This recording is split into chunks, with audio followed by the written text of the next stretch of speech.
Xin chào tất cả mọi người, ngày hôm nay thì shop cơ khí.vn sẽ giới thiệu cho mọi người một cái dòng máy cắt sắt của nhà máy Betech mọi người nhé.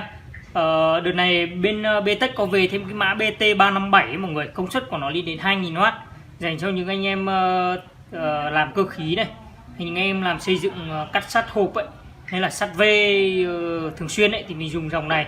Cái dòng này của nhà máy Betech thì hiện tại bây giờ về một công thì giá thành của nó cũng không quá là cao. Đấy. Thì công suất của nó là 2000W mọi người nhá.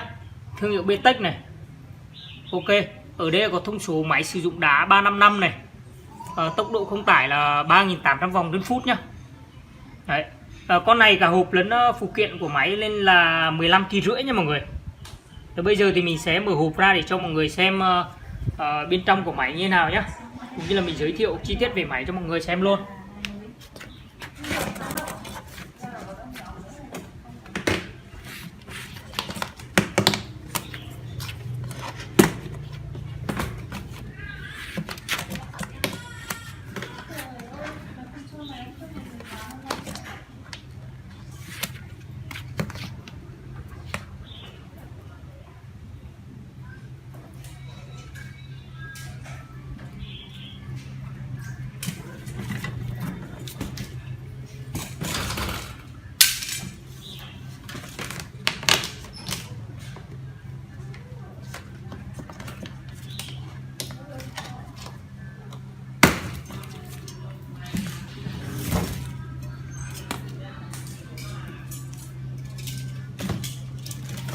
Đầu tiên thì mình sẽ cân cái trọng lượng của máy cho mọi người xem nhé.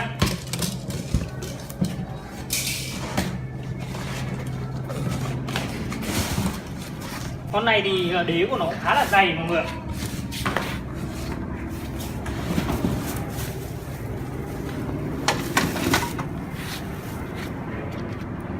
Con này riêng máy là 13,5 kg nha mọi người. Đấy, bây giờ mình sẽ cho mọi người xem về tiết về máy này. Cái thiết kế của nhà máy Betech khá là đẹp luôn mọi người ạ. Thương hiệu Betech thì được in ở trên thân máy luôn nhá. Ok, máy thì sử dụng đá 355 này. Đế máy cũng rất là dày luôn.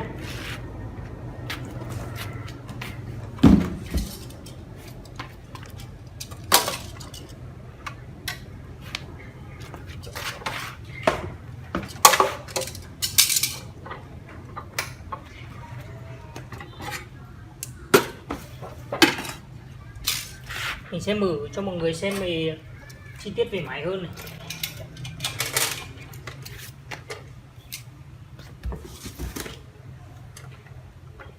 Đấy, nhìn con máy qua mình cảm thấy cái dòng này máy nhìn khá chắc chắn mọi người. Cái đế của nó là đế dày mọi người nhá. Tay cầm của máy này cũng rất là thuận tiện luôn này.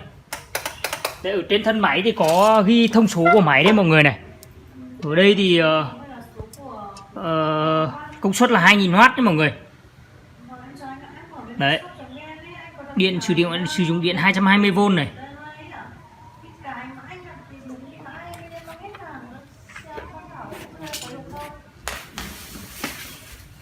Phụ kiện đi kèm của máy này.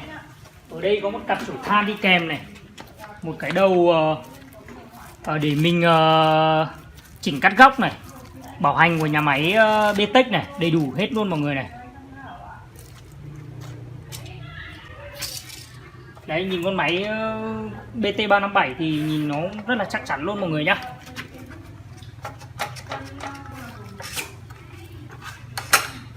Đây là vị trí mình chỉnh góc cắt ở đây này.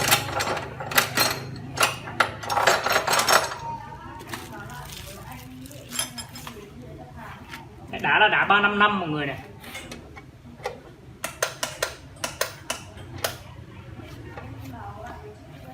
Đấy, vừa rồi thì mình đã giới thiệu xong về con máy cắt sắt BT357 mọi người nhé, công suất 2000W.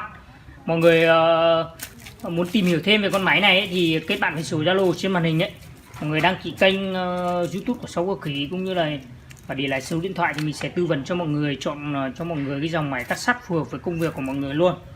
Hôm nay thì cái dòng này về thì mình cũng giới thiệu qua. Clip sau thì mình sẽ giới thiệu cụ thể hơn cũng là cắt thử với cái dòng máy BT357 này mọi người nhé. Cảm ơn tất cả mọi người đã theo dõi cái video ngày hôm nay. Xin chào và tạm biệt mọi người.